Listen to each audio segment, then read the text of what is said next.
Loads, magkano na kinita mo sa Reels? Alam nyo mga idol, ayaw ko talagang sabihin sana kung magkano na kinikita ko sa Reels. Dahil nga, lagi nyo kong kinukulit kung magkano na kinikita ko sa Reels.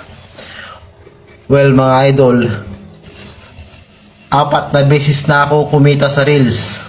Uy, sana all! Yung unang sahod ko sa Reels, 500,000. Ang laki, di ba? Yung pangalawa, 1 million. Kaya mga idol, hindi ko to sinasabi para mamotivate kayo para mag-reels din, kundi para inggitin kayo.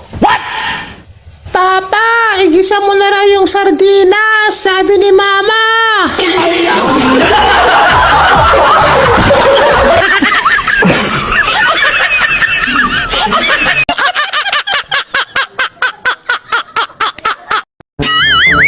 Anak ka ng pu.